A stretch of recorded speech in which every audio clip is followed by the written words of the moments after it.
layout for Tuesdays in the Attic.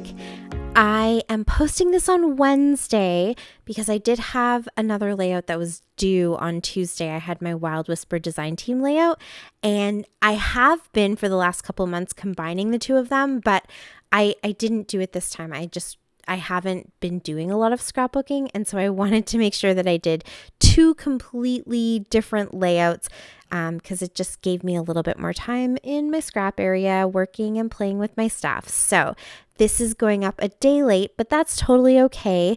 This is a series that Jacqie and I are doing where we are working through the Scraproom's Freaky Fast formulas. So Jacqie actually went right back to the very beginning of when they first started posting the formulas and kind of wrote them all down.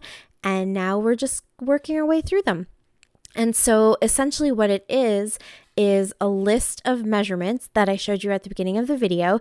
Every formula is different, and it's just the measurements that you need to cut your papers down to. And then once you have all those papers cut, you can go ahead and kind of move them around the background page, and almost like a puzzle, you're trying to just fit them into the right spots to come up with your layout. So a really fun way to have a bit of a jumping off point for creating the layout. It doesn't give you too many guidelines or, box you into kind of a set plan for your design. It just gives you enough of a creative kick, I guess you could say, to get you started. So I really love that. And this is my favorite part, is going through, trying to find all the papers that I want to use, make sure that I have papers that are going to be the right sizes for the different measurements. And then I kind of start to pile them up beside me. And as they're all coming together in that pile, the ideas are already starting to flow. So I really enjoy that part. And every formula is completely different. So if you go back and check through the series, you'll notice that sometimes you might get only 2 measurements. Sometimes you get a whole bunch. Sometimes they're, 6 of the exact same measurement. So always something different, and lots of ways that you can interpret those measurements and kind of place them around your background page. So I've been having so much fun with this series. Definitely go and check out Jacqie's videos as well, because she always does such phenomenal work. I love her layouts.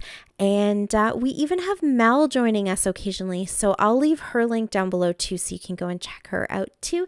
And you'll notice that we all come up with completely unique and different layouts every week. So that is definitely really fun.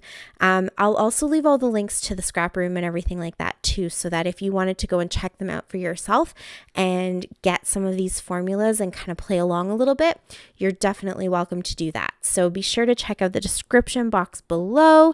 Now let me explain to you what I'm doing. So the measurements for this week are all in inches. There's 5 by 12, 6 3/4 by 4.5, 4 by 6.5, 2.5 by 8, 2.5 by 2.5, half by 12, and half by 5. So lots to cut down this particular week in this particular formula. So I went through all of my papers from my How to Kill Kit with Style kit for this month. The theme is florals, if you couldn't tell by all the papers. I haven't actually put up my kit yet because I was away at a dance competition with Kaylin, and so everything's been kind of shifted a little bit because we were gone. But florals is the theme for this month. So all of those papers kind of had that in common. And I knew that I didn't really have any collections where I would have, how many is that? 1, 2, 3, 4, 5, 6, 7. Yeah. I didn't have 7 pieces of floral papers that all came from the exact same collection. So I kind of found a collection where I knew I had a good chunk of the papers, which is the Bliss collection. And then I had to add a few extras in there that I thought might work. So I was kind of pulling with the colors that are in that black piece of paper, because that sort of represents all of the colors that were in the Bliss collection. So there's yellows and blues and kind of reddish pinks and a little bit of purple, and then some, softer greens like sage and mint green. My background paper, I just love that yellow. It's just one of those generic paper pads that you can get from Michael's and probably places like Hobby Lobby and Joann's and Spotlight. Is that what it's called in Australia? Yeah. So, one of those generic home brand papers, and it has a little bit of texture in the background and a little bit of glitter. So I kind of love how it feels, and it just added that extra element of some interest into the background. And I thought the soft yellow was just really kind of pretty and different than just a plain white background. And it also works really well because the one thing about Simple Stories that sometimes throws me off is that they will often do a cream-based background instead of white.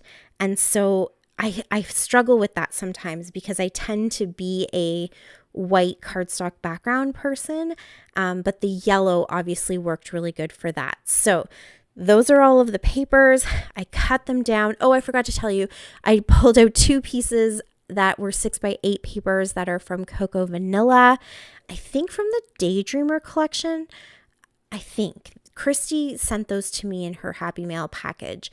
So I could be wrong, but I think it's from that collection. And then one piece of paper is actually a Maggie Holmes paper. So the one in the background with the little tiny pink flowers. But I thought the pink still kind of worked. So I went ahead and used that. And then before I put all of my papers down, I did a little bit of stamping with the Wild Whisper floral stamp set. I knew I had that bold black piece of paper, and so I just wanted to bring a little touch of black into other places so that it felt a bit more balanced than everything just being centered along that bold kind of black line. So that's all the papers and the background. Pretty simple. I did have to move some of my stamps a little bit as I was sort of building my cluster. I was trying to find a place where enough of the texture from that background paper would be showing that you could really tell that it was there, because it is slightly debossed and glittery, and so I definitely didn't want to just cover it all up with the pattern papers.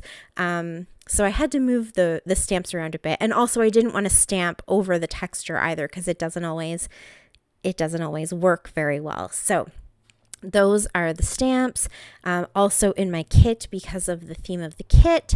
And then I pulled out some really beautiful thick cardstock stickers. Those are Jen Hatfield. They're quite old. I don't even know what the collection is, but they have a little bit of gold to them, and they were yellow, kind of 2 tones of yellow and then 2 tones of reddish pink and just a little bit of green in the leaves.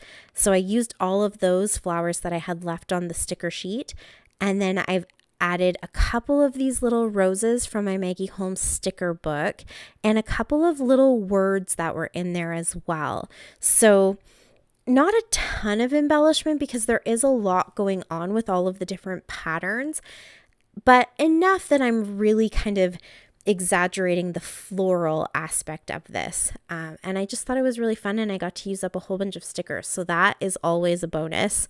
And added a little bit of the gold. So there's a kind of a different texture with the metallics. So I like that. It breaks up all the paper, I think.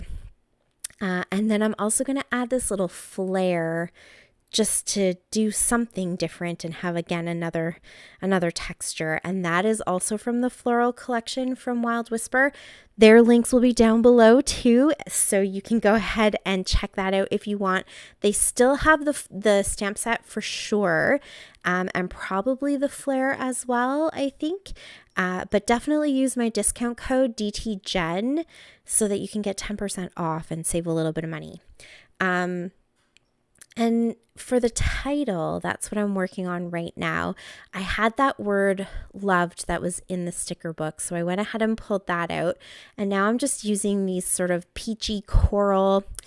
Well, they're almost more pink. I don't know. I'm never good at describing colors. Kind of salmony, peachy coral.